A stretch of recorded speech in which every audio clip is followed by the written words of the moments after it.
Hello, everyone, and welcome back to the quarterfinals match of Genshin Ranked Season 4. I'm your caster for today's match, Swezzy. For those of you who don't know me, I am one of the players as well, playing in this season. I'm one of the BLG members.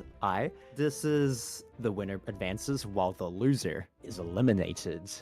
So basically, for those of you who have not heard of Genshin Ranked before, it's essentially a community-made game mode where two teams fight off against each other and essentially try to get the fastest clear times on a boss. They join a player's world, and essentially whoever gets the fastest times for all 7 bosses wins the match. So essentially what this means is that players will have to draft around team comps and certain bosses if they know what bosses they excel at, what characters they can play, and what they're skilled at to the best of their abilities and to the best of their comfort levels. And essentially what this means is that, you know, there will always be teamwork being involved, there will always be certain mishaps that will happen, but what makes some teams stand out for this season is the way that their determination and their team resolve will stand out to victory across all else. So this is the 4th season of Genshin Ranked. There have been previous seasons, if you couldn't tell. And let's just hope that this season will be another one of those incredible matchups, incredible experiences, and just an insane watch for the audience to see, without, of course, the added boredom or the side where anything will happen. So for this match, we have the two teams facing off against each other. TSS, the Sealy Savers, versus PXL, or the Pixel Dismissals. So going in depth with the teams, with the Sealy Savers, this is a team where they actually is a player merge from previous other teams that played in previous seasons. This is the casual team that gets matched with a lot of, you know, not so casual matchups, but they still manage to pull through into the playoffs. So going in depth, of course, we have Lemmy, who excels at playing the Nouvelette and the Malvika. He's been playing since Ranked, since the beginning, of course.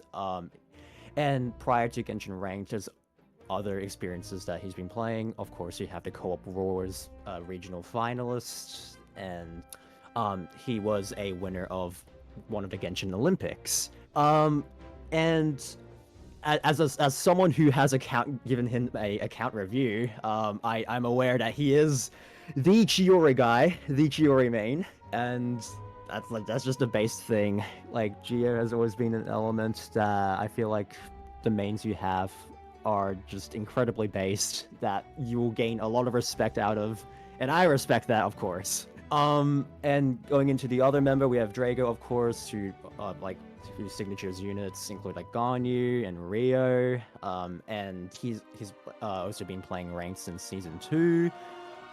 And that's just one of the other experiences that he has. Of course, placing 4th in Genshin Ranked Season 2 when PXL was also a team back then.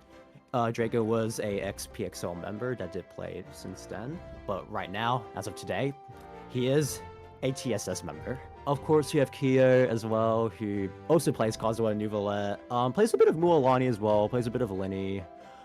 She's been a ranked member since the beginning, actually.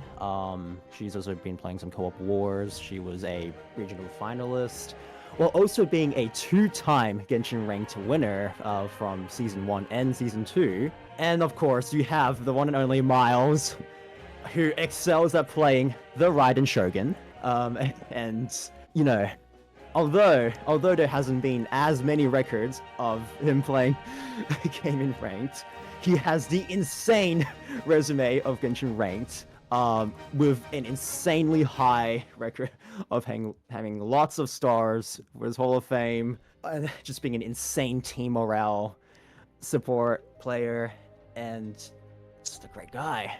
People have known him as, people have given him names, the TGT Chicken, and yeah.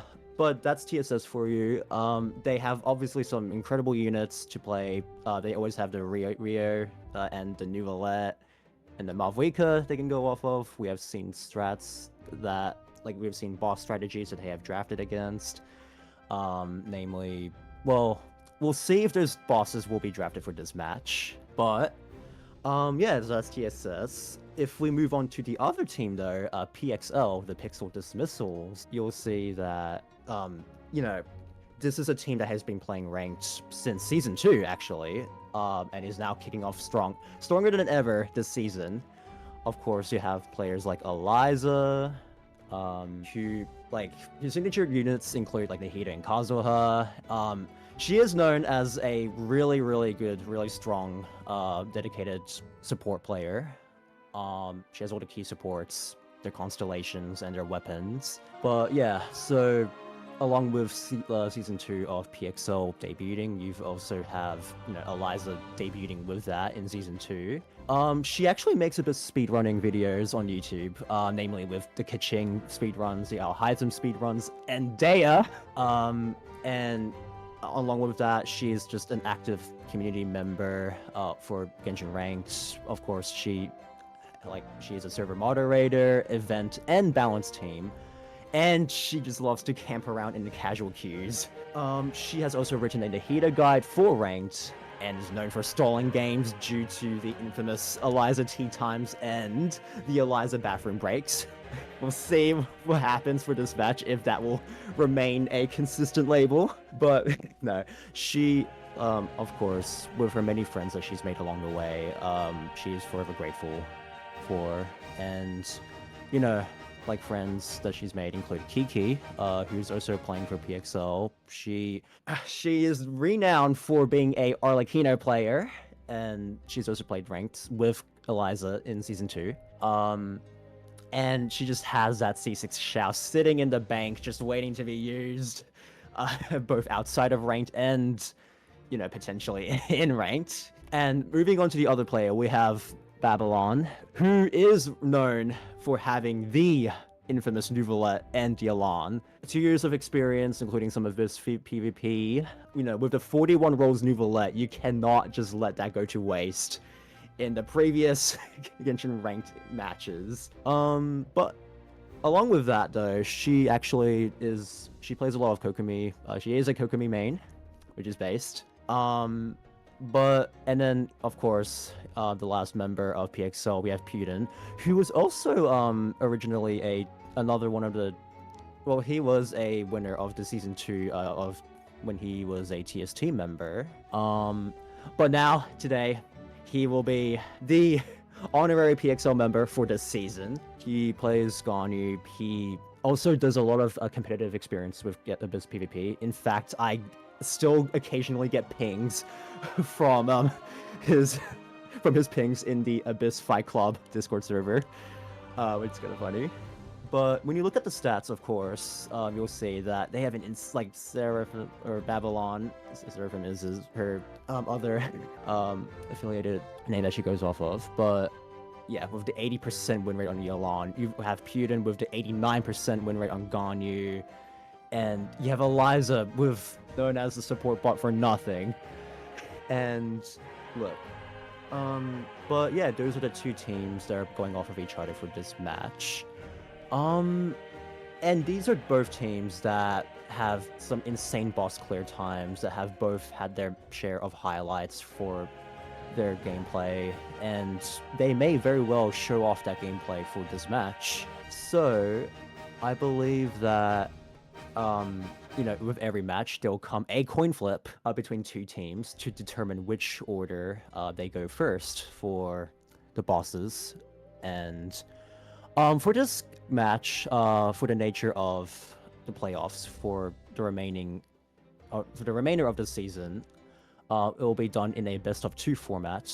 So essentially what this means is that both teams will fight 6 bosses they draft, and afterwards there will be a slight interval on which they will then swap over, and so the team that originally went Team 1 will now transition into Team 2 for the next interval. So that's just a little breakdown. But without further ado, let's do a coin flip to see which team goes first in the first half of the BO2. BO2, best of 2. That's what it stands for.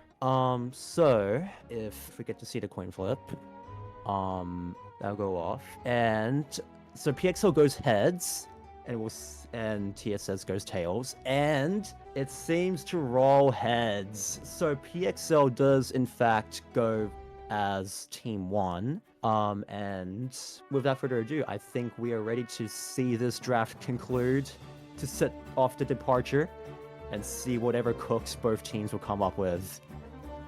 So, yeah, I suppose that both teams have had their fair share of picking whatever bosses they want to go off of, based on previous matches. We'll see if they have drafted any different strategies, or if there will be any different bosses that they will actually cook up and practice on over the past week. And also we'll also determine what characters both players, all three players, will be playing on for the two characters that they will be assigned to.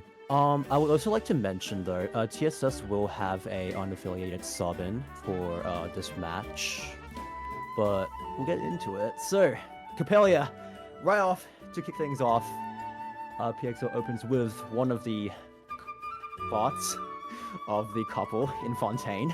But TSS does kick back with the Automaton pick, one of the infamous Notland bosses that BLG also likes to draft around. So we'll see if that is a thing that TSS likes to go off of. I would like to say though that some of the members, well, namely Lemmy, was originally a TGT member. So, and I remember TGT having to actually play a bit of Automaton in previous seasons. But PXL does kick back with a EFG pick.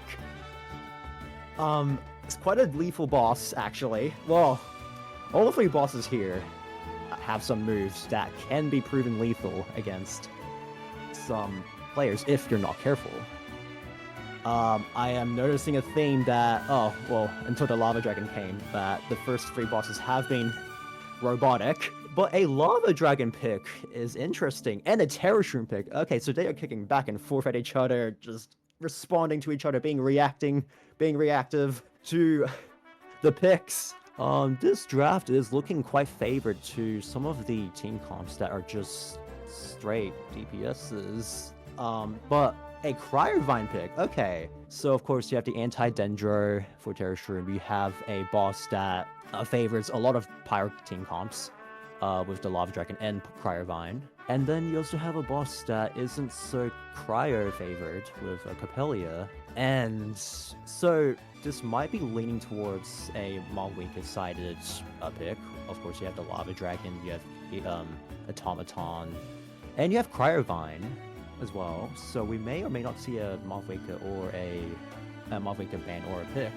But anyway, kicking things off with the ban, we have Mualani, a very reasonable ban up against Kier's Mualani, up against the TSS Mualani, which is a fair assumption to ban against. Of course, Mualani being a very strong Team 2 pick. So what does TSS ban off of in response to a Mualani ban? We will see in... Right now is the Arlecchino ban. Fair enough, to ban off the Kiki's Arlecchino, to ban off a Seraphim Arlecchino, and just having this boss be pretty favored up against a Arlecchino favored boss lineup. So a little update, we might have a bit of a potential issue with one of the character bans. But yeah, for the meantime, so with the Arlecchino being a ban, that kind of limits a little more of the Pyro options, of course. You still have Malwinka open for now, you still have Lenny open for now. None of the supports were banned as of right now, so you still have the potential going with a Nahida comp, going with a Farina comp, and we'll see what just happens. As far as I know, with these boss picks, I actually don't recall PXL or TSS drafting these bosses in any of the previous matches, from what I know of. I could be mistaken. I could be very well wrong here. But let's see. The last time Cryovyne was picked in Season 3, actually, was when TGT was fighting against TST for a third place match. We have seen some insane players with the Cryovyne with certain strategies for certain team comps, actually, that were made and practiced with. We've seen a lot of Lava Dragon being picked in casual queue. One of the players, Foster, likes to draft Lava Dragon from time to time. And of course the Automaton boss. The Automaton is an interesting boss. There's a lot of lethal moves that it comes up with that comes up with funny combos or honestly really cringe combos that could throw players off.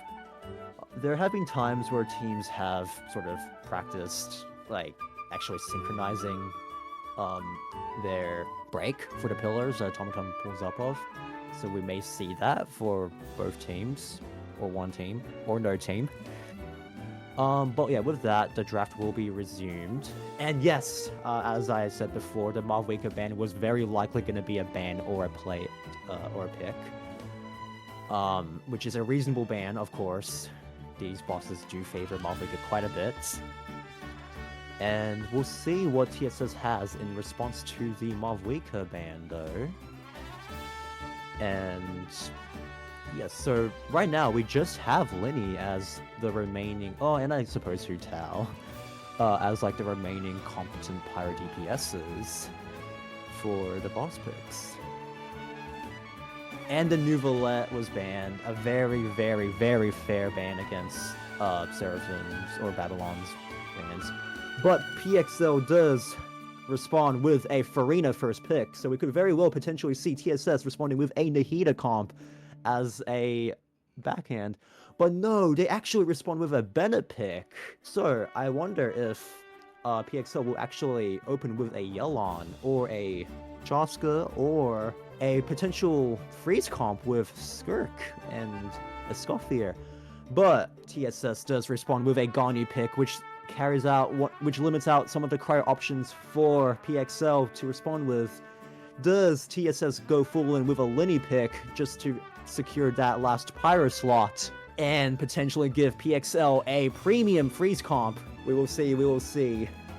This is a very interesting draft. This is a very, very contested draft. We may very well see both premium teams getting let through. As PXL does secure a Skirk comp with the Farina, it is very likely here that they will go with an Escoffier pick. And there she is, ladies and gentlemen. The premium freeze comp has been let through. Not as effective into Capelia in comparison to other team comps. But of course, very potent against the Automaton, the EFG, Terror Shroom. That's 3 bosses that they could very well win on, but with PXL potentially finding other bosses to actually find substitute team comps in. It's very interesting though, because PXL was the team that drafted Capelia as one of the anti-cryo boss picks. TSS did respond to that, I believe, with the Lava Dragon and the Cryovyne picks to hopefully negate the premium freeze comp. But yes, TSS does end up going with the infamous Pride comp. If you don't know what the Pride comp is, it's essentially based off on the LGB or Linny Gani Bennett acronym. But yes, as far as I remember, TSS may or may not have played a fair amount of Pride comps into some of their matches. But anyway, we're going forward with the next wave of bans.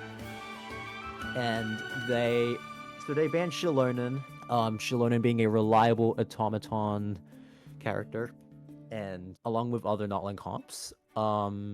Whereas we'll see what PXL's ban will lead into. But I don't know. I feel like, because with the Bennett comp, you obviously contest against Lava Dragon with Terror Shroom, with the Lenny and Bennett applying lots of Pyro against Lava Dragon.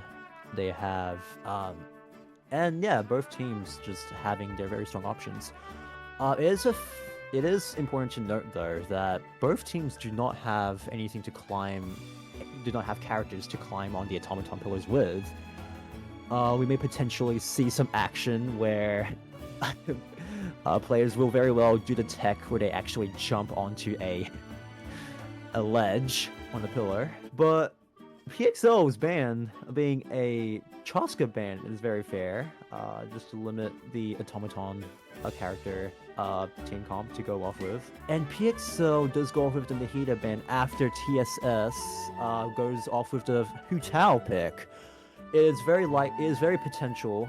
There's an outcome where PXL does end up going for a Nahida comp on top of a Farina comp. We may very well see a Varessa pick right here and now, and we'll just see right here. But it might just be a case where PXL does go with a full Nahida comp and a full Farina comp, and there's the Varessa, or they might actually go off of their favorite comp being the Hyper Bloom comp with Nahida in it. But we'll see. Nahida Varessa. We'll just see. TSS will have to take a Yalan here if they want to counter against the Hyper Bloom comp.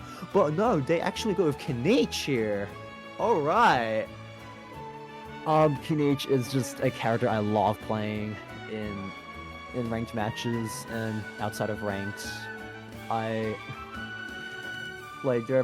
feel like having insane Kinich gameplay will contribute a lot into just having a very enjoyable experiences for both the audience and the players. But we'll see what their last pick is for TSS side. And they go with the Alhytham pick.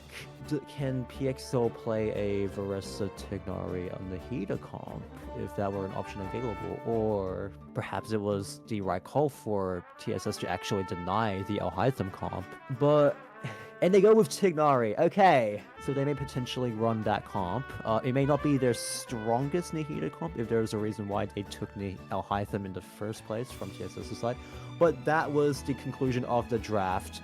Both teams will have 10 minutes of prep time to just get ready, to practice, to warm up, to refresh, and to get info on how a boss works for the bosses that were picked for this draft. But if I had to say, I feel as though that by the merit of PXL having just having two main comps, two main staples to go off on, right? With the whole Nahida comp and with the whole Farina comp, the Nahida comp being quite effective against like EFG, Capelia as well as a substitute in place with the Farina comp, and obviously the Farina comp just playing for the Terror Shroom comp to account for the Nahida comp, and of course with TSS aside, you have just that Bennett, that Pride comp into like the Lava Dragon, into a lot of these bosses actually.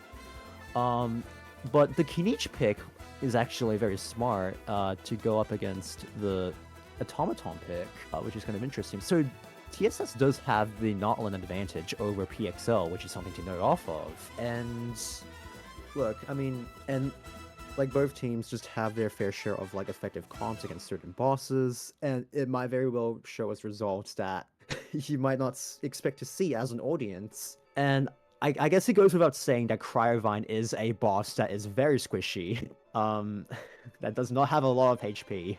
If I remember correctly, it does have a baseline HP of 700k total HP in a 4-player scaled world. I know this from experience.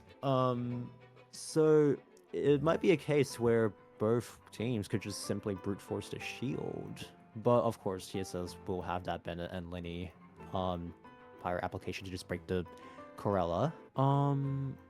But yeah, it's interesting to see TSS picking the Alhytham, knowing that PXL potentially just has the Tignari pick as a substitute in place of a Hytham regardless. But yes, this draft is a draft that I feel as if both teams may have reacted off of. There may have been some improvisation of what bosses and character picks and bans they might have gone off of. But yes, we will see now that TSS is practicing Automaton right now, and as I predicted, so it's actually Drago playing Kinich and A player. So A player will be the unaffiliated sub for in place of TSS playing Lenny, and of course you have Lemmy playing Bennett as I guess the staple for the Bennett comps. Meanwhile, you have PXL still getting ready to still unloading the gear and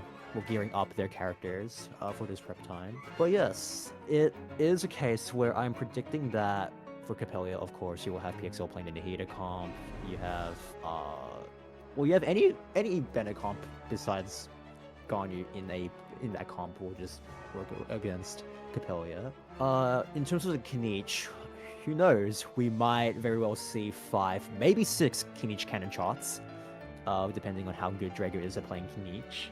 No pressure, not putting it out there for the pressure, Drago, but it could very well be the thrill of a match, a make or break for whatever you're contesting against with PXL. And it seems that TSS may very well run it back against the Automaton. In terms of weapon allocations and artifact quality, I'm not too knowledgeable in that regards with the certain characters picked for the players allocated. But no, we'll see. What is it? I'm lost in words. A huge shout out, by the way, to the refs. We have Mina and Lynn, I believe, refing for being our refs for this match. And, you know, I shout out to the production staff as well, with Wayford just running it all through together and making this match happen. But yes, so we see TSS carrying it out a much smoother performance into Automaton, successfully disabling the pillars for Automaton. So we have roughly 5 minutes left of prep now, where it actually ended a moment ago. So right now, so both teams will now head into a domain. This is where you do your roll call of, their characters getting energy, full bursts, making sure that their character weapon allocations are correct, making sure that the character allocations for the players are correct on display. But yes, the part where the 5-minute prep was actually, so for the BO2 format, it's actually split across into 5-minute split, like 10 minutes divided into 2. So you will have 5 minutes for one half and then 5 minutes on the other half. I would also like to mention about the new C2 Farina restrictions that are now added into Ranked for this season. So essentially what it means is that when a C2 Farina is drafted for a match, it will be so that the HP manipulation will be altered, and that you are no longer allowed to manipulate or drain your character's HP downwards after completing a boss in between bosses. So for example, you're allowed to actually pre-drain into Capelia, but after that boss, you're not allowed to heal or to drain yourself at all. You have to finish the boss with what you started, and you have to start a boss with the HP you finished last from the previous boss. This will mean that players will have to be wise and to make sure that they finish off their HPs into a satisfactory level on which they will optimally play their Farina comps. And yes, so that's just something to keep note of. In terms of Skirk restrictions and rules, there is a case where Skirk is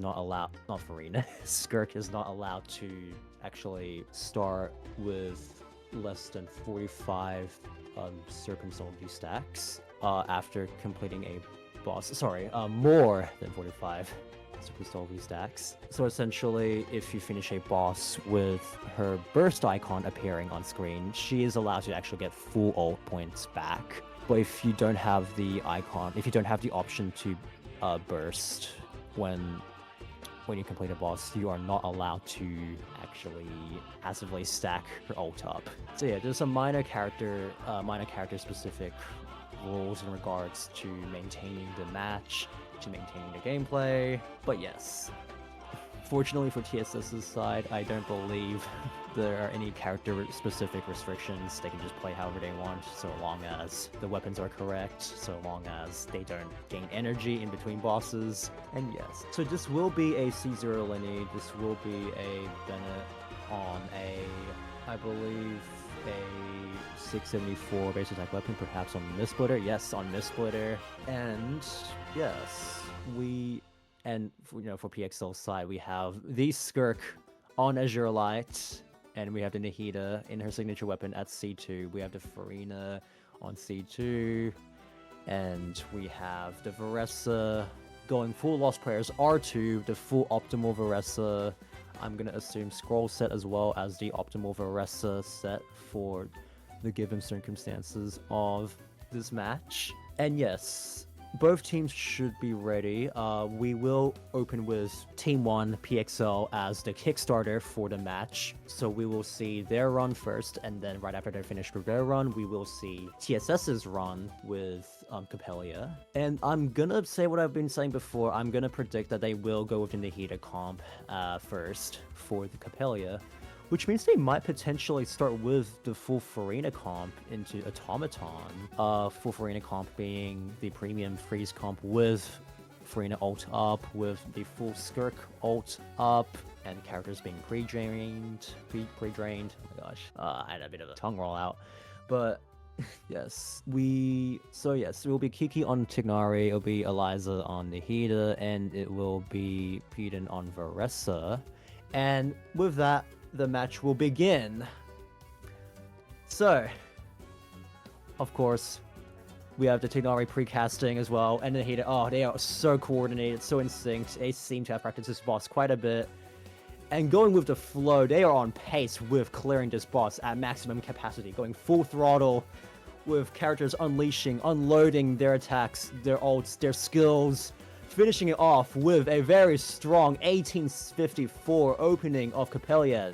Not a bad time at all. Varessa did take some hits, actually took some lethality with the Capellia hits, but regardless, an 18-second clear, being a very strong start. Will TS have what it takes to contest, to match up, and potentially beat out the already incredible time that PXL has opened with? We will see. So with TSS's comp, it seems that they are running with the Kinich Linny variant of the Bennett comp. And as far as I know, this comp specifically actually has the potential to one-rotate a select few bosses, depending on whether the Linny player plays optimally, whether the Kinich player plays optimally.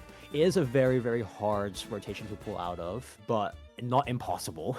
Not zero.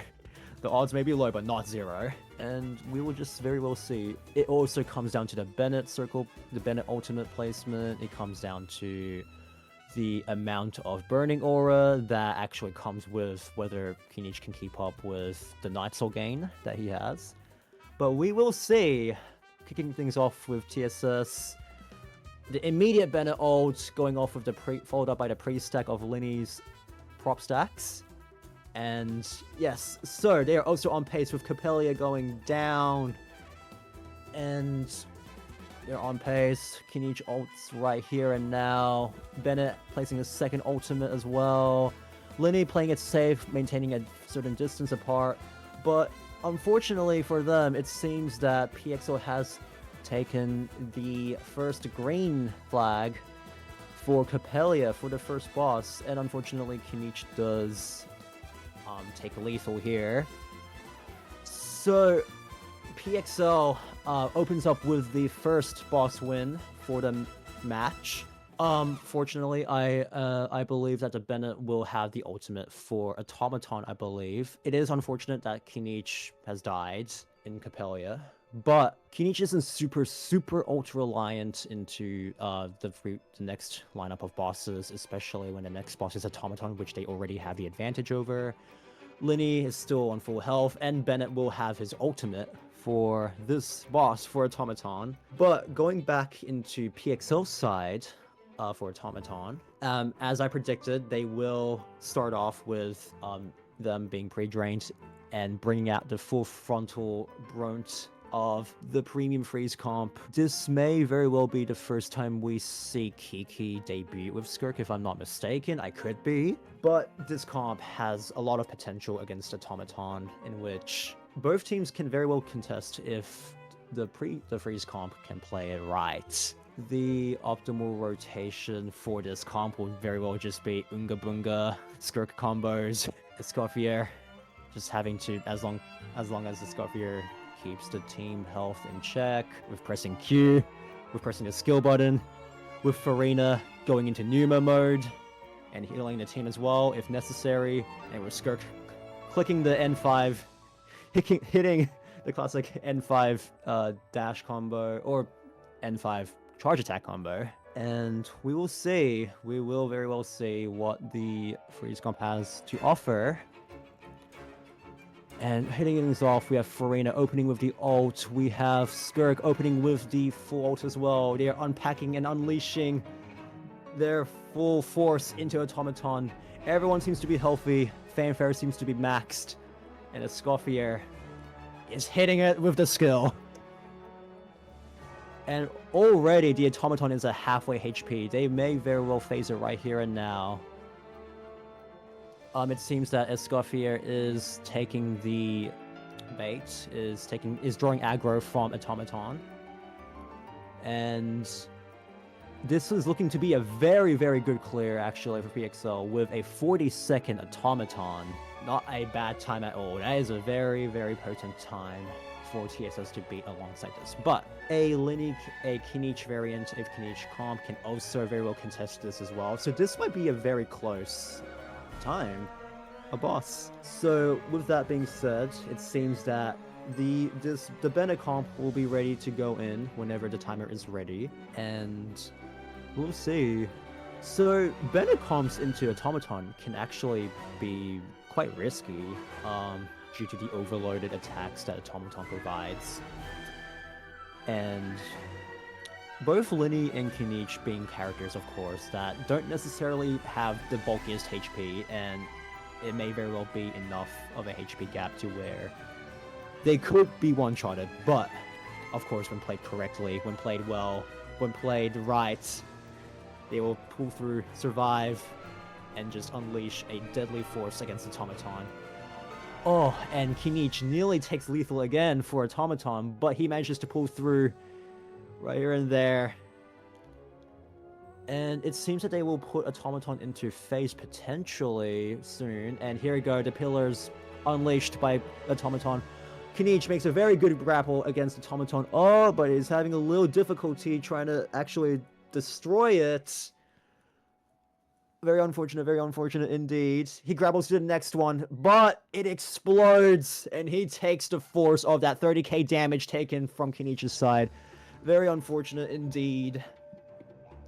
This may be a case where, yes, Bennett and Linny do grab ults and move on to the next boss, being, I believe, EFG. So that is a second green flag for TSS to go off of course. And they seem to be pulling through. I mean, look, the Freyna has her ult back, the Escoffier has her ults back as well, and I feel like EFG might be one of those bosses where a Skirk premium comp could very well one-rotate it before it gets into phase. A fair amount of HP has been lost on purpose, I believe, for Automaton, so some fanfare may be stacked as well. And this is a boss as well where it will immediately start, so no setup time will be granted, since EFG is just one of those instant startup bosses that you kind of have to go all in from the get-go. But yes, as soon as this team is ready, we will see their gameplay, we will see their run on EFG.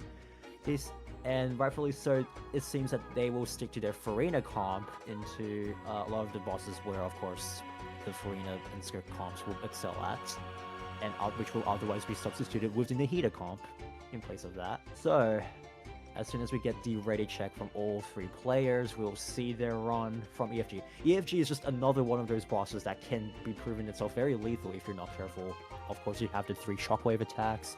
You have that very sudden jump scare attack when you open up with when the boss like first opens up itself, which we might very well see in this run. But here they go, kicking things off. Farina ults. Skirk also ults, hitting 100k ticks right here. Oh, and she does take some damage, but it does not matter because she instantly recovers from the Farina heal. Or was it the Escoffier heal? Who knows?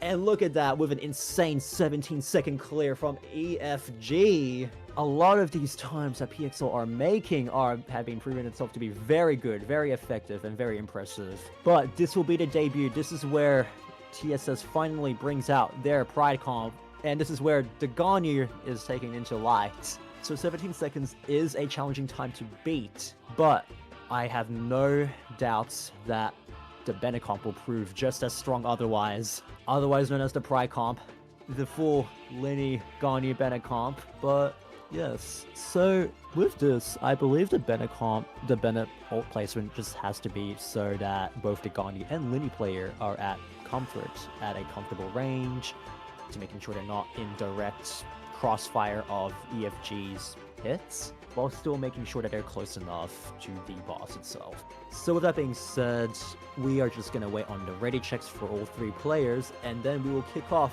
and start with the Bennett ult being placed. Lenny opens up, Ganyu falls right immediately after, and here we go. So EFG standing right there, very strong Ganyu hits, very strong Lenny hits. And, oh, unfortunately, the Lenny does whiff his shots at EFG, but it's just a one-time thing. And, oh my gosh, the Ganyu nearly takes lethal right here, but all 3 of them are taking a plunge hits. Unfortunately for them, PXL does take another green flag at EFG. Did I just see a perfect 99999k from Lenny? That is kind of funny to look at from that damage. But, so that is a 3rd green flag for PXL. Take it. EFG is a tough boss, but okay. So, Lava Dragon. This is where the turn may very well take, because of course PXL does not have any pyro characters to pick off of, whereas TSS's side does in fact have the Bennett and Lenny comp. This is a boss. This Lava Dragon is a boss that you don't often see a lot in both casual and, well, in ranked, of course. I'm not too familiar with this boss's patterns outside of Stygian Onslaught, outside of Abyss, and from what I know, this boss is quite restricted. It might be different in Overworld, of course, but we will see. This boss does have some quite lethal attacks as well, with the 3-hit combos that you just saw just then in this run. But the Farina comp is going at pace, and the Farina ults right here and there. Of course, you have Effie making sure that her skill connects with the boss. But I believe Skirk does take lethal here, unfortunately so. And the Skirk is down, so it is up to the Farina's Crabolettas, the Mademoiselle Craboletta, the other 2 pets that I cannot remember the names of off the top of my head. And Escoffier's hits, but they may very well play for stall, just making sure they get a clear regardless. Unless they do play for DNF and making sure they get ults and leaving the arena, which is also another very fair play. So the next boss will have it so that Farina and Escoffier will have their ults ready for. Moving on to TSS's side of course. You bringing back the, oh yes, this is the full burning comp that Lenny, Bennett, and Kinich will bring forth onto the boss. Of course, you have the burning aura, the burning application, and you know, this is probably one of the best comps to bring into Lava Dragon. If I'm not mistaken, there may very well be other pyro characters that could be slightly better than Lenny, but regardless, this is the archetype to bring into Lava Dragon, the one and only. So long as all players play it safe, so long as the Kenichi's healed from the get-go. They should be at a pace where they will get a guaranteed green flag for Lava Dragon. And right here and there, of course, just a great clear. You finally see the shield, the bar being filled out from the Pyre application, from the Burning Aura. Kenichi will be on downtime, but it does not matter because now they are getting it into phase. And it is stunned. This is where they unleash all their hits onto Lava Dragon right here and there. Ahar going in, spawning in, blasting fire to Lava Dragon's face. Dragon versus dragon right here and there. And this may very well be the first green flag for TSS. Very well played, very well played. A 44-second clear for TSS's end. Very well played, very well played. On the top of my head, the fourth boss into this, of course, the Terrace Room. This is a boss that can, similar enough to EFG, will also be one of those bosses that could very well be taken down at an incredible pace from a Skirk comp. And now this is a comp. This is a situation where all three players are pre-drained as well. Just making sure they have the maximum amount of fanfare stacked for Farina. And we will see. As far as I know, Terrace Room also has the unfortunate 3-hit swipes that could throw players off. Well, at least for me, it threw me off from time to time. And who knows? This might just be a case where, it can go either way. Some players may die, some players may not get out of it alive. It might be a case where both teams will clear at an insane pace.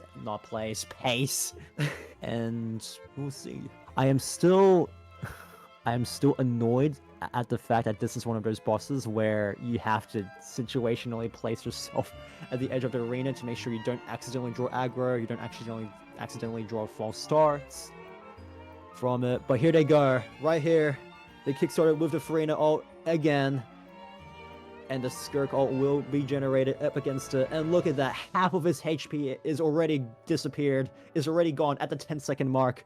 And this will be, oh my goodness, this will be an insane pace. A 16-second Terrace Room time. That is an incredible feat that PXL has pulled off of. PXL playing incredibly well into this lineup. Part of that may very well be the Skirk. Skirk being absolutely strong as a unit. But a good chunk of that is just PXL being an incredible team. Just going off their coordinations, going off their comms, going off their gameplay, and going off their morale, and maintaining that consistency, that consistent gameplay across all the bosses that were played so far. Moving into TSS though, they're bringing back the Pride comp, bringing back the Ganyu and the Linny, and here they go, opening up with the Linny hit, followed up of the Ganyu hit, and Bennett going in, placing the Bennett circle. Oh, and Terrace Room seems to be drawing aggro against Ganyu, but it does not matter because unfortunately the Ganyu survives, but the Linny unfortunately takes lethal. It is very unfortunate. It is very unfortunate indeed. Fortunately, the Bennett does gain his ult back. This may be a case where Ganyu does not have her ult back for the next boss, however. But it is a predicament to be in, an unfortunate one at that you will have these mishaps happen from bosses just throwing you off and hitting you where we may not see it coming. But moving into the last boss of the first half, we have Quarterfinal. This is a boss that just does not have many HP, that it could very well be brute forced by Varessa herself. The Superconduct. If I'm not mistaken, you could still get the Quicken Aura into this boss, so you might still see some spreads, some aggravates from all three characters. And here they go, right here and there. Oh wait, you may not get the Quicken Aura. That's actually interesting to know. Okay. So unfortunately it is just a full force, but right here and there they get a 13-second Quarterfinal. It's actually interesting to know that Quarterfinal with the Corella up does not grant you the quicken up time. But yes, PXL does finish it off with a 13-second clear for Quarterfinal. This is a very beatable time for TSS to make or break. With the Linny and the Bennett player just applying lots of Pyre application. And if I'm not mistaken, you could get the burning orb potentially. And yes, I think, yes, there it is. An instant break, a very, very fast break for TSS's side. And they finish it off with a nice 8-second clear. And that does it for this half of the interval. Right now, we have PXL leading 4 bosses in, followed up by TSS with 2 wins to the bosses. Of course, TSS, you know, having their Bennett, their Lenny comps going, and then their Peach comps going into the Lava Dragon and Firevine. We currently have a 5-minute interval, an intermission break, until we move on to the next draft. But yeah, so PXL is currently in a lead, winning 2 bosses over TSS, and these are very challenging bosses, of course. Of course, you have Capella, you have Automaton, and if I'm being honest, a lot of these bosses can throw the players off if you're not careful with whatever moves, with whatever hits and attacks that they pull off of. But with switching around the draft order though, when TSS is now Team 1 and PXL is now Team 2, there may be strategies that they will adapt to, that they will come off of, and this might be going either way. This might be going to plan for whichever team predicted, whichever team and strategy they may have cooked up on. But yes, so this is what happens when, I suppose, when both teams just get given their comps that they're excelled at. You know, of course, we have like the Bennett comp, we have the Skirt comp, and we still have the Nahida comp that being drafted. Another reminder for the BO2 format, so the bosses that were drafted actually for the first interval cannot be drafted again for the next interval. So if you've drafted Capella once, you cannot do that again. If you drafted EFP once, you will never see that again for this match, for the second half of the interval. This means that a lot of the common bosses that are commonly drafted in Ranked are still open. This includes Drake, Simon, Ruin Serpent. A lot of the more, I will say, casual, friendlier bosses are still open, that are still very much DPS checks for the characters, for the team comps that may potentially be drafted. We may very well see a WeNot draft as well, that PXL loves to draft, and who knows, we might potentially see a APEP pick for TSS's side for the next interval. I believe both teams have played well. You have like just every team just opening up with great coordination of just having like the Bennett ult instantly placing it in placement for the Lenny. You have the Farina ult going off as soon as the timer is ready for the Skirk and Escoffier to stack Fanfare, and you have Tignari and Nahida, of course, precasting their ults and skills their skills and ults respectfully. And yeah, unfortunately, we never got to see the Alhaitham hit the light for this match, but it's alright. It is very well. I believe both teams have drafted like really well, because they both adapted to the boss picks that were taken. They banned characters that were very well reasonable bans. And who knows, the next time Alhaitham might hit the light could be the next time he might rerun in a unforeseeable future. Going into the next interval though, there have been cases where 4-2 matches, like scoreboards are 4-2 teams, could very well switch into favor to where the team will have a comeback and would flip the odds around. This just happens to be one of those cases that teams, not just in Ranked, but in other scenarios where BO2 settings will take place, where although a team doesn't necessarily have a strong start at the start, they will come back towards the end. But yeah, this might be a case where if I'm predicting that the next set of bans or character picks will go off of, it might be a case where Nuvolite gets banned again.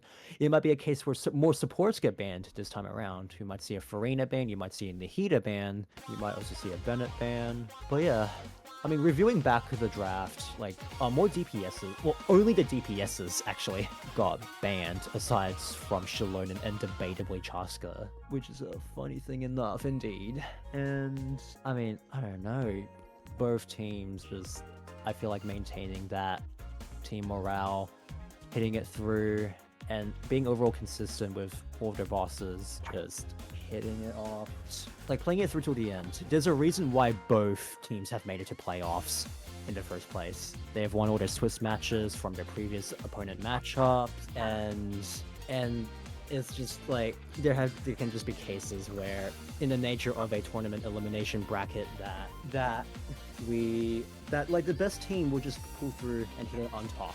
There are other matches that are happening as well. We have the BLG versus the JA match. We have, oh gosh, I'm blanking. Yeah, we have the TGD versus the Ruby match, and we have the HOS versus the VV match right here. But yes, so those are the other matches you should look forward to in the coming days. But yes, 5 minutes are up for the intermission. So we could kick off to the next draft and see what takes place for this draft. This will very well be another planned draft that both teams have made, that have practiced and prepared for. And we'll see what sort of interesting things and hooks that he'll come up of, whether it be boss picks, team comps, even like adaptability as well is a big part, particularly in like the second half of a draft. But we are now kicking it off with the draft starting. We'll see what TSS's boss picks will have to be, given that potentially that maybe some of their bosses were taken from PXL in the last pick. And they open it up with the Eroded Lord. They are continuing it off with the Notland DPS checks. First it was Automaton, and now Eroded Lords. PXL does not like that, and they want to go it off easy though with the assignment pick. Very interesting boss picks, very, very different and contrasting boss picks, if I will say so myself. Going off from a highly dangerous boss with the Eroded Lord into a more relaxing boss with Simon. What does TSS respond to in regards to the Simon pick from PXL? And it will be a Pyrocube. Oh my goodness. So alongside Automaton, TGT has drafted Pyrocube in the past as well. But PXL responds to this with another DPS check with Drake now. So they seem to be reacting to TSS's boss picks with more friendlier, more straightforward DPS checks of the bosses. But yes, TSS will pick the Mountain King boss just to finish it off. It's going slightly Notland favored. I mean, of course, you have Mountain King, you have Eroded Lord. This feels extremely Chaska favored, actually. But yes, PMA will be the last pick for PXL. All three robots, all three straight DPS checks, all three high physical res bosses as well. If that's not a pattern, if that is not a coincidental pattern, I don't know what it is. But of course, TSS just continuing to ban the Arlecchino both rounds against PXL. But this time, PXL opens with a Farina ban this time around. They are not letting the Farina through. They do not want to give TSS the potential Chaska Farina comps or the Farina Skirk comps. Even the Hu Tao comps potentially. This is a fair assumption to make. A TSS may potentially open up with the Mualani ban as well as Team 1. So Mualani has been a common ban, Team 1 ban, actually. Which is a fair assumption again, as Mualani is a effective Team 2 pick. Going into PXL's second ban though, they responded the Mualani's ban with a Chaska ban. Again, very fair assumption, very fair ban. Chaska being very, very strong against a lot of these bosses. You know, of course, you have Eroded Lord, you have Mountain King, and you just have the straight bosses that Chaska can be good against, into PMA, Drake, Simon. If you draft Hydra units, she would have also been quite effective with the Hydra characters, the Hydra elements for her salvos. But yes, we'll see what TSS has to offer though for their first ban. And it will be a Bennett first pick again. So TSS is sticking with the Bennett pick. Sorry, I just had a little drink break, but a Bennett pick is a thing that TSS and a Nahida pick that PXL is also responding to. So both rounds are involving TSS being on that Bennett pick and PXL being on that Nahida comp. And we'll see what it has to offer. I mean, TSS could very easily go with the Bennett pick. But yes, PXL does open up again with the Varessa Nahida pick. Same as last round. We'll see if PXL would rather go with the El Hytham though, in place of Tignari from last round. But Nahida comps being very effective against Asana, Drake, and PMA, and that honestly could potentially only be the 3 bosses that they need to win against if they play it carefully. PXL can play it slightly relaxed into Eroded Lord, into Mountain King, and into Pyrocube as well.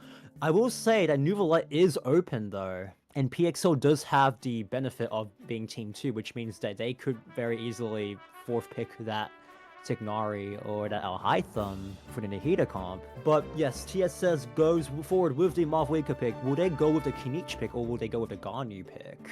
If, in my humble opinion, if they have picked a Notland unit already for the Mavweka, they may save the other Notland picks for later on in the draft.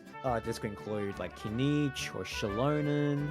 I will also mention that Varessa is also quite a decent Eroded Lord character to go off of. One might say good, actually, not decent. But the TSS, of course, goes with Ganyu. Oh, but PXL does, in fact, go forward with the Tignari pick as well. So it could be a case where, yeah, their best version of a Nahida comp will be a Nahida, Varessa, and Tignari.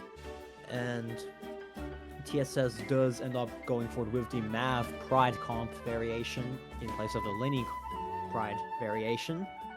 But moving into the bands, though, of course, we have PXL's band. Who knows, they might still go forward with the Alhaitham pick. They may not. But rightfully so, they banned a Shalona. They have no intentions of picking her, I believe. Or Shalona just being a great character into Eroded Lord, into Mountain King, into other bosses potentially. And TSS responds that with another support band, with the Kazuha band. What does PXL respond to with their 4th pick? We will see. But yes, funnily enough, both teams have drafted the same teams twice in each half. But PXL does open with a Yelan pick, surprisingly enough, and not a Nouvellette pick. This might just be a character allocation moment with, players being assigned to what characters. But TSS does give themselves a Nouvellette as a response to the Yelan pick. I might see a case where it will have to be Puden playing Varessa and Yelan, and that's potentially why they did not pick the Nouvellette into the 4th pick. And so what I'm predicting is that Nahida will be the Eliza, Tignari could be the Kiki. For TSS though, it could very well be a chance that, Oh! They open with the Kokomi pick! Okay, so TSS is looking in a very strong position for Pyrocube with the Kokomi Nouvellette as well. PXL currently only has Yelan as the Pyrocube. And the Tartaglia debuts right here in this season, I believe. So, this could be a case where Kier might play Kokomi. It might be a case where either Lemmy or Kier, again, could play the Nouvellette. It could be a case where Kier plays Kokomi and the other player plays the Nouvellette into Pyrocube. But yes. So this is where, I guess, the fire engine, the fire extinguisher, the firefighter squad will take place with the Hydra characters all being picked now. They're trying very hard to contest each other into the Pyrocube. And just seeing how that happens. But it goes without saying, though, that Eroded Lord is the first boss that both teams will have to go up against. Of course, you have the Mav Pride comp against... I haven't seen much of the Ganyu gameplay into Eroded Lord, and I don't have much experience to make a verdict on how good Ganyu is, but it could just be a case where it would just be Mavweka and Nouvellette playing against Eroded Lord. And they last pick Nilu. How based. How awesome indeed. If this is like one of those cases where you stack crit Nilu into Pyrocube just to nuke, just go full frontal Nilu ult as soon as Pyrocube is vulnerable, that would be an insane play as well. I believe one of the accounts in TSS actually does in fact have a C2 R1 Nilu with Nilu on key as well, which I think is probably the best version of Nilu to play if you want to do like funny damage showcases into crit Nilu. Just because the EM scaling for key is just absolute bonkers, and Nilu absolutely takes advantage of that. But yes, so I believe both teams will actually practice into Eroded Lord first, funnily enough. But 5 minutes will be given into both teams as well. And it seems that both teams would like to play into Eroded Lord, funnily enough. Oh, shout out to the revs making sure that the NPCs don't become annoying and target the players unintentionally. We do not want to cause drama with that. So huge respect. But yes, so it could be a strategy where PXL would simply just stick to the Nahida comp into the straight DPS checks that they have drafted against. I think that was their plan from the get-go, though. If it was first to 7 and that PXL was up 4, they would just win against their 3 bosses. Meanwhile, for TSS's side, of course, they drafted specific boss checks. As you can see with the Pyrocube pick, with the Mountain King, and with Eroded Lord, they were trying to go for more Notland picks, while at the same time making sure that they have all the Hydras they need into Pyrocube, and just making sure that they win their 3 boss checks. There may be a case where they potentially bank on PXL choking into Drake or PMA or Simon. It might be a case where PXL would unfortunately get bad RNG into Simon as well, that they might have the upper edge on. But we will see.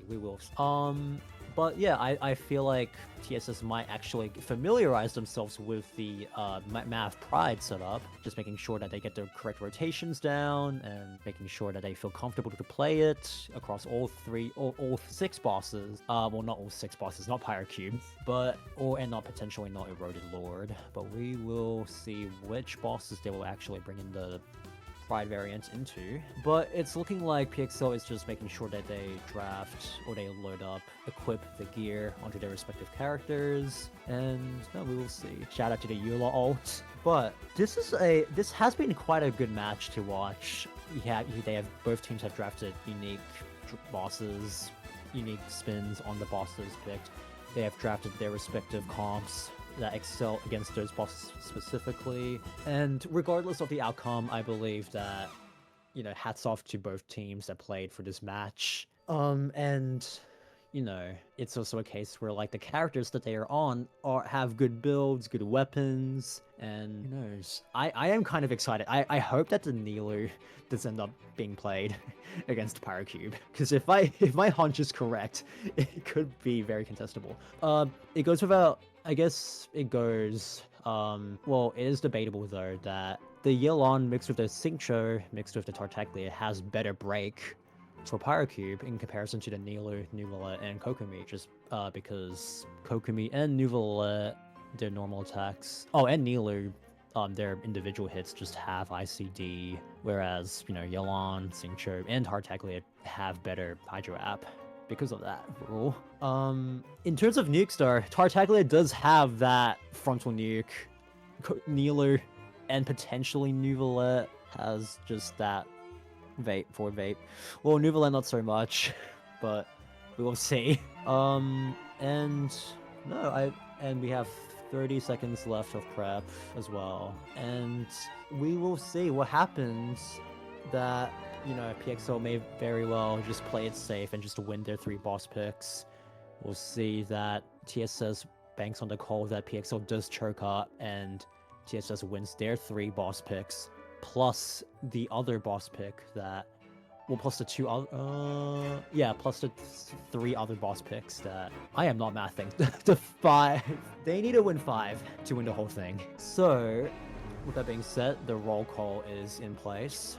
Both teams will now get energy, making sure that they are on the right characters, making sure that the weapons are correct. And yes, but shout out to the Eula for farming the energy particles as well. But yes, so in terms of character and player allocations, it should be, yes, a player Lemmy Drago for playing this one, and then Eliza, Babylon, and Putin playing for this one. So my Huntress somewhat correct. Oh, so it's actually Eliza on Yelan. So they are banking on all 3 Hydromen contesting into Pyrocube. Same with the TSS banking on all 3 Hydros being given to their 3 players respectively. I would like to also mention that a player is a huge Nilu enthusiast, so him getting to play Nilu in this match is a huge excitement, a huge predicament to be in as well. But no, this may be a match outcome where we might go into overtime, TSS does a reverse sweep, or PXL plays it safe and follows up their strategy of just winning their 3 picks within the Hida comp. And, you know, oh, the Cincture being on sacrificial sword instead of a 5-star weapon is kind of interesting. But Yelan being on stringless as well, just making sure she actually nukes with the double skills. Oh, okay. So with the updated character allocations, my hunch is correct in that Putin will be playing Yelan and Varessa. So, you know, with the current C2 Yelan restrictions, she cannot use a 5-star weapon. But, you know, with the fact that you can just absolutely scam with an R5 stringless into Pyrocube is kind of funny. You know, with the EM main stat, with the funny 48% damage bonus from her skills. You know, you love to see it. But with that being said, both teams will now head forward into Eroded Lord, with TSS, I believe, being the first team to go for this round. But as you can see, a TSS bringing into what I am predicting to be a Nuvolette or Mavwika, or playing it safe and actually just going forward with the Bennett comp, with the Mav Pride comp. And that might be a case as well, as we see a player on the Bennett and Lemmy on the Mavwika. So, I haven't, as I said before, I haven't actually seen the Ganyu into the light for Eroded Lord. I don't know if she can survive much of the Eroded Lord's hits that Bennett can recover her from. But, you know, that, I guess the same goes, the same applies to Mav and Bennett. And then if you look at the PXL comp, oh, well, we'll talk about that later when we actually get to their run. But for now, to kick things off with the second round of the quarterfinals match between TSS versus PXL, we will see this abomination of a boss being put into light, being put into footage, fighting against the absolute devastating force of TSS. Right here and now. This is a very dangerous boss, ladies and gentlemen, that we will hopefully see TSS pull through and put out, and hopefully strike a victory. But as soon as everyone's ready, as soon as the players are in check, they will see. There are certain strategies into fighting this boss, and we'll see if the players know what it is. And yes, they know the strategy of making sure that the attacks, the 3 orbitals that the Eroded Lord unleashes will not cover the floor, will not mop the floor, giving them DOT damage. Unfortunately, Cookie does get sword slammed by the boss. But anyway, they seem to be playing this really well. You know, Gani consistently hitting her shots. Oh, they are splitting apart as well. Mavwika being absolutely coordinated with the 2 pillar shots. Oh, and the Gani just sniping through the pillar as well. And they've successfully stunned Eroded Lord. Mavwika is being low though, but not dead. We will wait for the Bennett as well to apply the ult, and there it is. Will the Mav does melt and crit her hit. I'm gonna assume this is a Scrolls Mav build as well, just to ensure that the Ganyu will be maximizing her personal damage. But yes, this is looking to be a very potent clear, a very nice clear from TSS's side.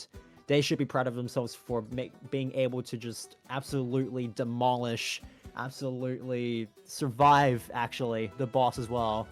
Very well played, very well played. A 112 score is not a shabby time at all. Can PXL contest that? Can PXL beat that? We will see. We will see. But no, so I guess it goes into a discovery that the Pride comps, as long as it has Mavwika in it, are quite strong against Eroded Lord. But moving into PXL's run though, yes, 112 is a pretty hard time to beat, given the teams that PXL has. Unless this could be a Pamber Nahida and they actually play really well and making sure they minimize the hits taken from Eroded Lord. But yeah. So with PXL, they of course, they have the Nahida comp. They could do a case where they try to play it safe. They might try to play it case where maybe a Hyper Bloom variant, Nahida, Tartaglia, Varesa could be a comp, just play Hyper Bloom. Or they're actually going with all 3 Hydros for Eroded Lords. So it's important to note that Tartaglia doesn't have any form of survivability. Yelan is at least tanky enough. Xingqiu can also just heal himself, while also negating some hits with his orbitals. But we will see their run. And that was a fantastic run made by them. A 3-second DNF. Hats off to them. So TSS does end up taking forth that green flag from Eroded Lord, and which honestly is a fair play by PXL. They do not want to take it into the risk of just, you know, trying to attempt to contest with the time that TSS made. So, moving into assignment though, this is what the first straight DPS check that PXL has drafted.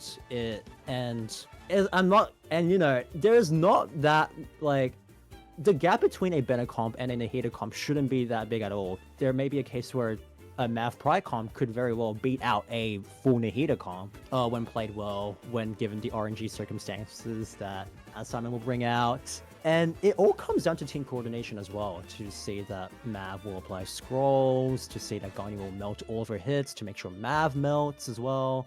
But they are opening it up. Unfortunately, Bennett does not have ult to open with though, but that's okay, because now he does. And we'll see that the Mav lands a successful crit and a Mel, with Gani hitting the full frontal force of Simon. Unfortunately, Simon does go into invisible mode. A very unfortunate predicament to be in for the Mav, for TSS's situation. You know, if it wasn't for Simon going invisible, this would have actually been an insane clear as well. That could have contested the Nahida comp that PXL would have given. But fortunately for TSS, Bennett does finish with ult, going into Drake as the second straight DPS check after Pyrocube. But anyway, we will see the full brunt of the Nahida comp, opening with the Tignari and Varesa as well as the Nahida comp. All 3 of them starting with ults, Tignari precasting, of course. And we will see. Will just be a world record clear recorded into Simon. So Varesa would have proc scrolls by now, and here we go. Unleash. Here's their full unleashment, their full frontal force of the Nahida comp.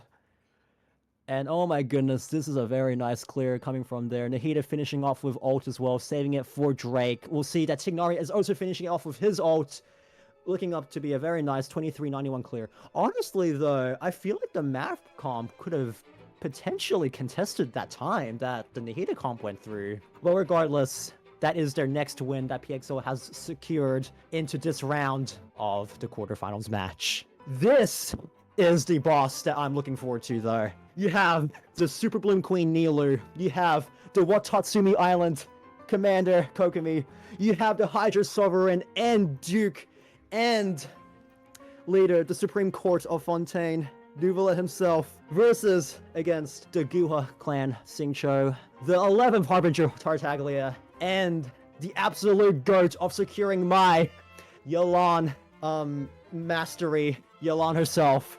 But we will see the absolute devastating force of the both teams with their firefighting squad. Just putting it out there, unleashing the Hydra application. Their 30 units of Hydra application into the Pyro Bar of Pyrocube. It is very important to know that Pyrocube does not have that much of a HP window, that they could absolutely unleash a nuke, a devastating force. I am excited to see if the Nilu will actually nuke onto Pyrocube. We'll see the Nuvala and his 3-hit ICD rules, occasionally hitting the funny 300k vapes. Not 300k, the 100k vapes. And we'll see the Kokomi's jellyfish just occasionally applying Hydra. But would you look at that? They got a pretty good RNG though, with the Pyrocube not absolutely turning into a wheel and just going out of the arena. A very, very nice break. A very nice break indeed. And here we go. We'll see. We'll see if this will potentially be the one and only. And here we go. Right here and there.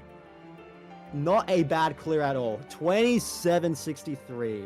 That's just one of the many variations of the fire hose going all out, being brought all forth. Congratulations to A player for playing his one and only kneeler. But alas, on the other hand, we have the full-on Tartaglia Cincture Yelan also applying their 30 units of Hydra into the Pyro Bar of the Pyro Cube. Now, it's very important to note that I feel like this team has better Hydra application from the merit that you just have the Yelan Cincture duo, and you have the man himself, Tartaglia, just absolutely being responsible for keeping up with Xiangling's Pyro application. And look at that, not even 10 seconds in, and they're already gonna break the shield down. Holy moly. Alright, we will very well see the Yelan potentially being this skill. We'll see the Tartaglia crit. Unfortunately, Tartaglia misses a crit, but it does not matter because they hit a 23-second Pyro Cube. Just an absolute laser beam down onto the HP of Pyro Cube. Very well played from both teams. Very, very, very well played. Moving into Drake, though, this is a comp that is the Kickstarter for all 7 boss picks, for all your casual queues, the overtime boss as well. So we will see the math comps. The math comp also has great potential for just absolutely having an insane clear time. It is also important to note that this is in fact a match point for PXL, and this could very well be the last boss needed to win the entire match between TSS and PXL. So, I have no idea how much Night Soul Mav has, but fortunately for them, Drake has startup time, which is a very good circumstance for them. Mav has critted every boss run so far. She has not disappointed the team at all. She has not disappointed the audience at all. And Mav has not disappointed me at all with her non-missed crits. But we will see. The Ganyu was hitting a lot. The Bennett placement, the circle was great as well. And I believe the Mav was hitting the combos of the classic 2CAD. But we will see. If I last checked though, Asaimon's 23-second clear from PXL's side can potentially translate into a contestable time for Drake, for TSS's side, which is very important to know. But who knows, we will see. It all comes down to gameplay. It all comes down to setup. It all comes down to team coordination. And this may very well be the highlight of the match. But, so we may have some potential player issues. So, with the given circumstances, it might be a case where Bennett may not start on full ult for Drake, but it could be different. It could be different. There's no confirmation yet, but that might be the case. Alright, but yeah, PXL's side, even if they don't win Drake here, they still have their last boss pick, being a Serpent, actually.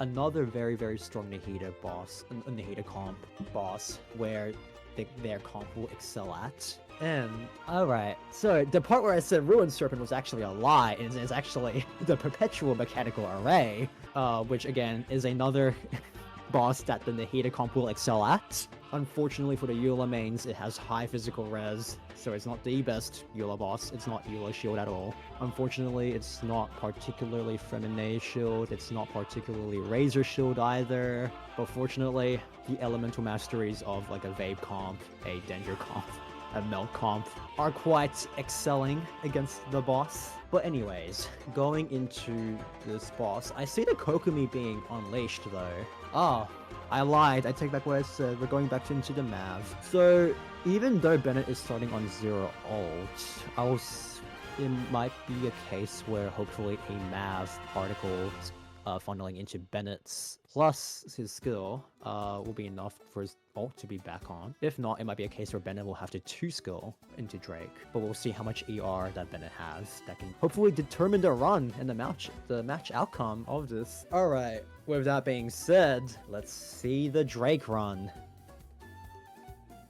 So of course, Mav proc scrolls right here and now. Bennett gets his ult back, in fact. And Mav opens with the ult. Hits the 200k, not quite the same as the 370k that we saw previously, but regardless, she is hitting the combos. And of course, Ganyu, Bennett, all doing their best that they could. Hitting at a pace. This might be looking at a 2-ult Mav coster, 114k, and it's looking to be a 30-second clear. This is very beatable. This is potentially beatable by the Nahida comp that they have. I have no idea how much what the ult energy that Varese is on, but it's okay. Varese is not a character that requires her full ult for the bosses. So this could very well be the match settler, but we'll see. Will this be a 19-second Drake clear? That's for the audience and for myself and for the refs and for the prod staff to find out. And you can see here they have prop scrolls. Tignari unleashes his ult right here and there. No one has taken a hit yet. They're all releasing their undoubtable frontal combo. Would the Nahida go all in right here? And it's looking to be the match. Verdict has been decided that PXL has won and will advance to the semifinals. GG's, good game to both teams. Congratulations to Pixel Dismissal for making it forward into the tournament. Congratulations. And congratulations to TSS for just bringing it out there, for being an absolutely devastating force for PXL to have to think about in draft, for them to think about in any of the match scoreboard outcomes. Very, very, very well played to both teams. And yes, oh my goodness. This has just been a match to watch in terms of both the bosses being picked, the characters being banned, and this has just been a theme for all the Pyro Cube drafts that a character or a team comp, both teams will always have to think about what Hydra characters to pick, what to ban, what to contest with, on top of the main comps that they are bringing into for the other bosses. It has been such a fun match. It's been such a really awesome match to come watch. And look, it's also a case where you just see a collection of individuals working together to achieve victory. Everyone fighting for the same thing. All the desperations, all the strategies and practice rounds that have been pulling out. But with that being said, we will go into an interview session with PXL first.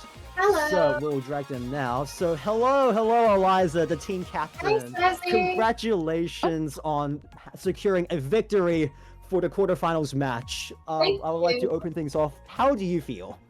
I feel really good. I was not feeling it earlier today. I was kind of really inting in practice because I was really, really nervous. This is a pretty difficult match for us, honestly. We were pretty scared of TSS since they've gotten some pretty good times from their previous games, and so they're a pretty competitive first match of the playoffs, and so I was worried. I thought that we might lose or throw draft and everything, so I'm very relieved.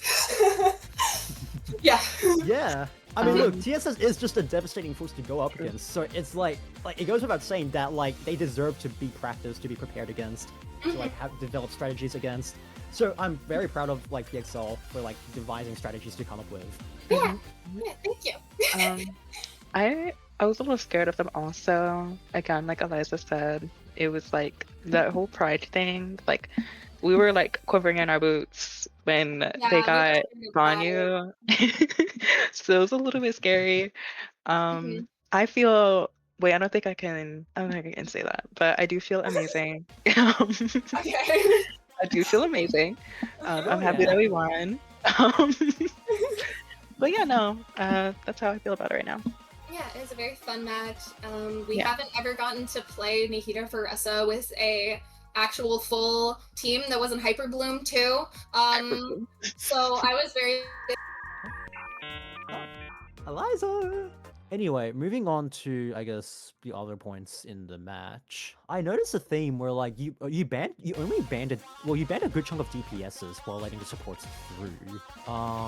But yeah, so Eliza says that they actually decided to guarantee that Tignari to win the DPS checks rather than picking an easier to pivot team. And then they also say that the Nautilin bans were there because it was quite Nautilin shield, which goes without saying. You have Automaton, you had Eroded Lord, you also had Mountain King. So the Chaska ban and the Shilonen ban were quite valid. But yes, congratulations PXL for making it through. If I were to pass the mic over to TSS, Hey, how do can you hear me? I can hear you. Yes, Lemmy, Okay, I can hear perfect. you. Hi. Alright, so Lemmy, first things first, how do you all feel about the match? in my opinion, I think you all played really well. I can tell you all planned for this. You adapted, you reacted. But yeah, I want to know how you feel. Yeah, well, we kind of speculated that we would get PXL like 2 or 3 weeks ago. So we are kind of mentally prepared for this. So, and also because Drago was a member of PXL, we kind of dreaded to face them because it's kind of like friends facing friends. It never gets a good outcome. So Pixel is a really good team, and we are definitely prepared for them. But yeah, well, they played well, they drafted well. So this result is, I'd say we did our best. So I'm pretty happy about my team. Yeah. But yeah, no, I still think you all drafted really well, and like I think it just like unfortunately the assignment RNG was kind of annoying. I can kind of tell that it was like unfortunate because you were all on pace. Honestly speaking, like I feel like you were on pace to beating out the Nahida comp. You know, because like of the full frontal nav damage and all that. If I were to. But yeah, I think regardless, like TSS played well, especially when with the unaffiliated sub. I believe that one of the players wanted to add something about. But yeah. So you do want to say something? A player, are you alive? I don't know if he's talking right now. We cannot hear him. Maybe it's like permission. Wait. Oh, never mind. Let's move on. So I think it's like a case where yeah, both teams like have the potential to just do amazing, and it's just like the given circumstances of this being like a elimination round that one team has to thrive while the other team wouldn't thrive as excellingly as the team that is thriving more. Yeah, well, unfortunately, one team has to go and another team gets to play for another week. So yeah, that's just how it is. We're happy to be here though. We came here like we didn't expect to come to playoffs, but with some, even though we like match against like the top teams in the Swiss round, we still are fortunate enough to get to this point. I'm happy to be here. Yeah, for sure. No, but again, congratulations to both teams for just, you know, like giving us a thrilling match to watch. And yeah, we will see PXL again in the semifinals. And again, great job TSS for debuting in this season. Like for a season that you kind of wanted to play like somewhat like casually, I think the fact that you did make it to playoffs is like, I think that's a big achievement to have, and an objective has been achieved. So great job. Thank you. All right. With that being said, that concludes this quarterfinals match and the first playoff streamed playoff for Genshin Ranked Season 4. And with that being said, thank you all for watching, and we will see you all in the next quarterfinals match. All right, so see ya, everyone.